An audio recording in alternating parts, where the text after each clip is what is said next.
Our next step is going to be to attach the facing to the jacket. I just want to go back because I think I might have neglected to say, so I just want to make sure that your under collar goes all the way to the end. I think I might have stopped at the notch for some reason, but it goes all the way to the end, and make sure that you leave the 1/2 inch seam allowance and make sure that it's accurate. This is a good time to measure to make sure that you have the 1/2 inch seam allowance not stitched. So you're going to stitch the under collar to the jacket, stopping a 1/2 inch short, and that's really what will create your nice notch. So let's take a look at the facing. You're now going to attach the upper collar to the facing. So the first step is to sew the shoulder seams of the facing. So you have your 2 front facings to your back. Before you do anything though, make sure you go into your pattern and snip where it is on the fold for your facing.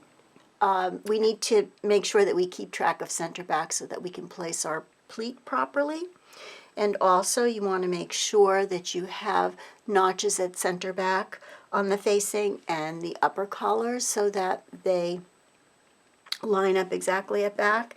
And then you want to do the same thing. You want to make sure this notch here, which is at the top of the upper collar, will line up with that center back seam that you created for your under collar. So those 4 notches are really super important. So before you do anything, your pieces are now on the fold.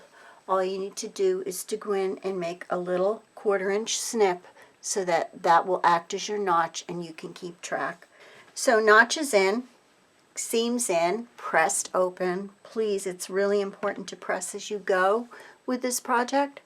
And now you're going to attach your upper collar to your facing. So you want to make sure that you line up. You should have a notch where your upper collar lines up with your shoulder. You should have a notch in the mid, that's really the place where the most curve happens. It's actually where now you're coming around into the front of your neck. And then you want to do the same thing you did with the under collar in that stopping at that 1/2 inch. So these 2 plus the other 2 that I just showed you will make up your 4-point closing, which will create your notches. So right sides together, you're going to attach your upper collar to your facing. Once you have your upper collar set to your facing, then we're going to go ahead and stitch the facing to the jacket. So you're going to start on the wearer's right because that's the way it's going to go into the machine. Except you're going to start on this side and then we're going to flip it because we need to make sure that we're catching our hemline. So if you don't have your hemline basted, you should go ahead and do that now. Measure up carefully from the edge of your jacket the depth of the hem allowance that you drafted and just run a basting stitch in a contrasting thread. Then what you want to do is to start at the edge of the facing and just baste until the edge of the jacket, and you can back tack. And then you're going to flip it over and it will go in the machine. And obviously it's going in the machine this way, so you'll be sewing up here, okay? And the reason for that is that as the facing catches, it's going to, let me turn it and so you can see, as the facing catches, it's going to actually create the edge of the hem for the jacket. And then this little bit of hem allowance is going to get tucked under the facing. Okay, so we need to have that attached.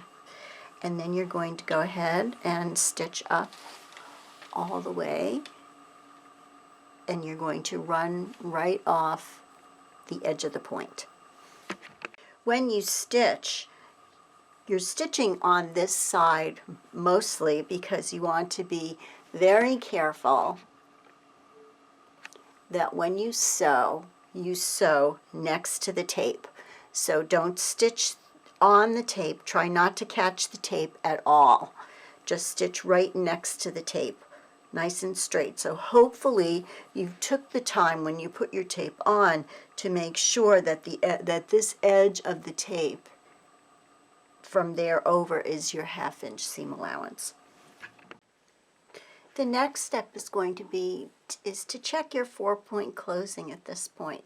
All 4 of your seams should be lining up pretty much exactly.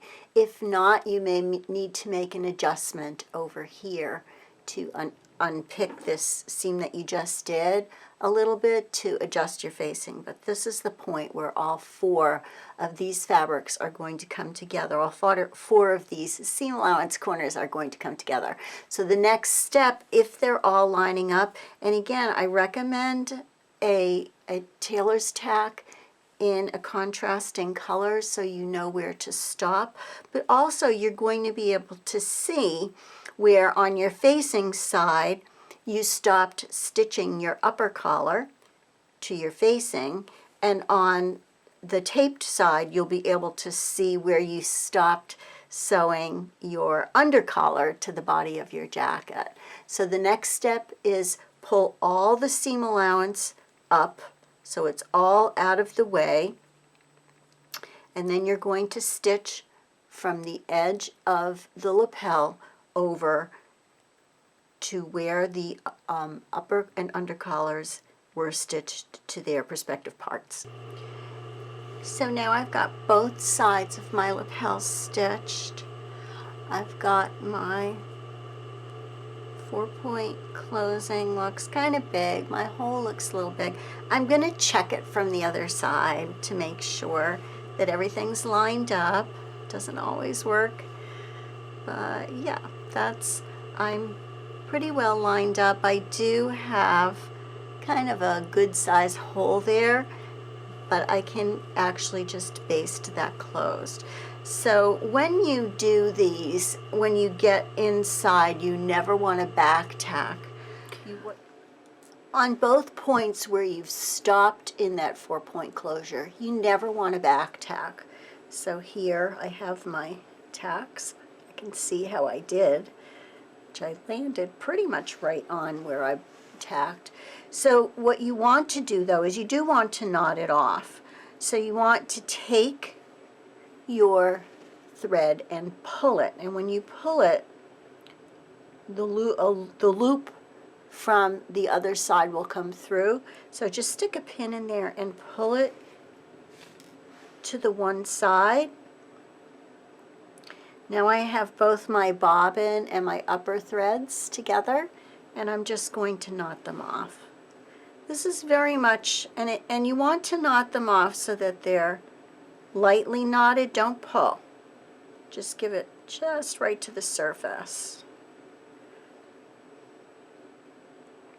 And once you knot it off,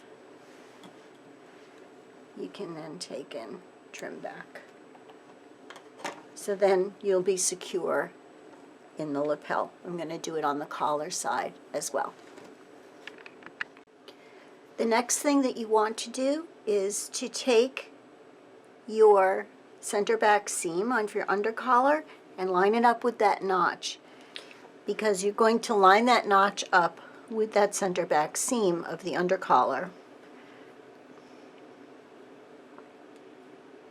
And now you're actually going to be able to see, almost see, the little bit of extra ease you have. So you get almost a little bit of a concave feeling here, which when turned over will obviously roll in the other direction. So now I'm going to stitch across my collar.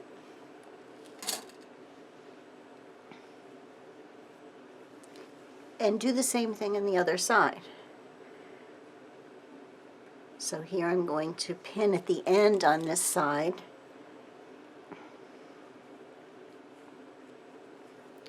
And then pin in the center. So you've got that little pull, give it a little tug so it all fits. Your wool should cooperate with you.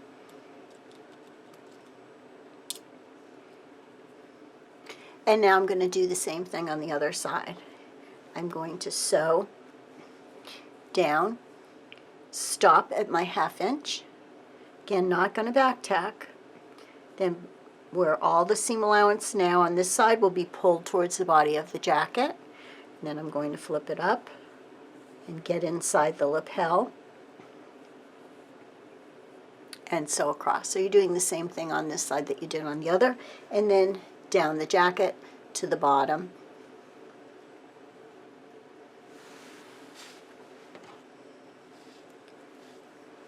All the way around the curve. The next step is the trimming back and the pressing of the facing. So starting at the bottom, I have a curved jacket here, so I'm going to do an extra little step here in terms of snipping. You're going to cut the jacket body, so the seam allowance that is attached to the tape, you're going to cut that in half. So you've got a 1/2 inch seam allowance, you'll cut that back to 1/4 inch and be a little generous on the 1/4 inch. The facing side you're going to leave a little bit longer, so that will be more like 3/8 inch. So as you can see here, I'll zoom in a little bit, it should look like that. You can see the black and the green. And if I actually pull it down here, I have it sampled so that you can see. So one seam allowance is going back a little further. The jacket body will go back a little further than the facing itself. Clipping around a corner, trimming around the corner, you also need to clip because you need a place for that curve. You need to release the tension that happens. So you want to put in enough clips to remember. Sometimes I find with clips I might even go and take a little bit more around a corner off, because you want to make sure that when you turn it that you're going to get a nice round smooth corner like so. That's going to cooperate. See, I can see right here I need another clip. So it's very important. Clipping your curves is very, very important for releasing that. Be careful not to cut your threads. Be careful not to cut too close, but close enough so that it will relieve the tension that happens when fabric goes around a curve. When you get up to the top and you get towards your roll line, you can cut your facing seam allowance a little closer. Up at the tip here, you want to come off, and also, let me zoom in here. There's a lot of different ways, again, to do this, but I'm going to I had you stitch off. Some tailors here will turn the corner and not stitch off. I had you stitch off. So you do want to make sure that you clip as much as possible. And again, this is where the little scissor really makes a difference, because you want to make sure that you don't cut your stitching thread. And then, you know, turning that point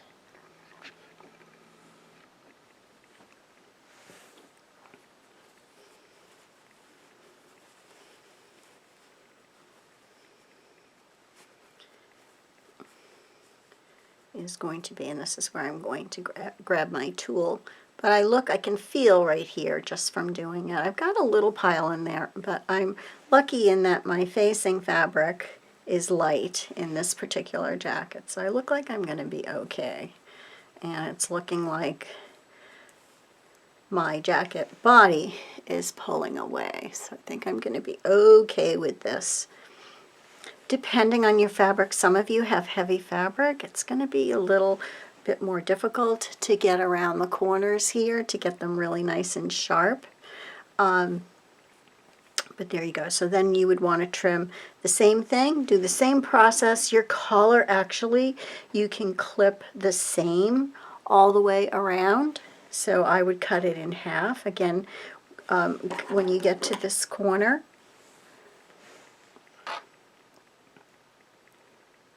you're going to cut the corner off because you don't want that fabric in there. And then snip into the corner. And then I'm going to take some of the fabric out so it's not too much that's going into that corner.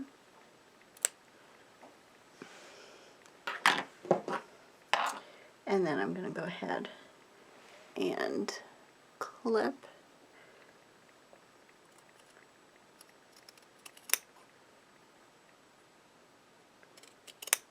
the rest of my seam allowance. I'm clipping my seam allowance now in half.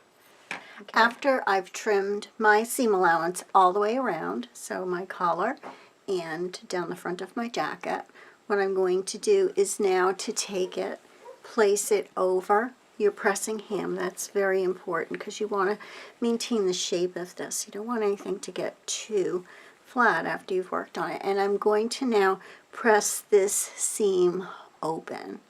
Okay, so this is the center front of my jacket. I'm going to take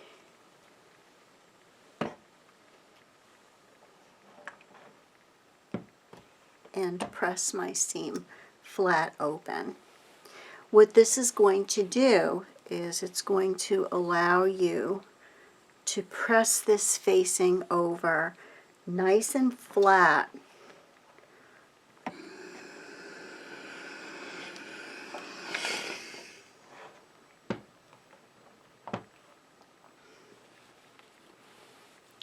Sorry, I even want to get into my curve. So once you've pressed it open, then what you're going to do is you're going to press it closed. And you'll see, as soon as you press it open, when you fold it over, it's almost going to fall on itself.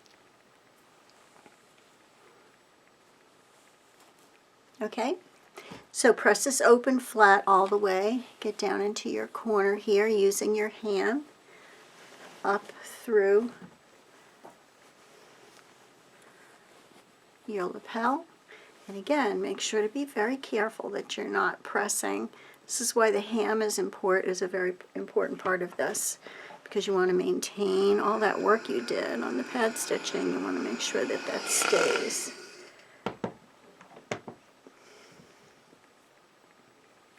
Okay, and then I'm going to go back, do the whole thing, and then go back and press it closed. You're going to do the same thing across the back for the collar. You could actually press open the collar first before you trim back your seam allowance. Sometimes that can be a little easier on this piece. Again, getting into the corners as much as you can. And then as you fold it, because it's pressed, it'll take the rest of it with it when you actually get to go into the corners. Get into the corners as best as you can. Okay? As you turn inside out, just know that these 4 seam allowances are eventually going to end up getting stitched together, so don't worry about them right now. We're going to leave them loose.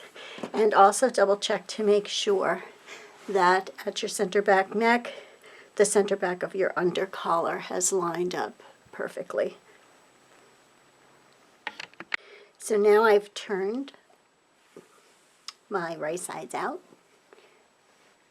and I can see I have a nice clean corner where all 4 points are meeting.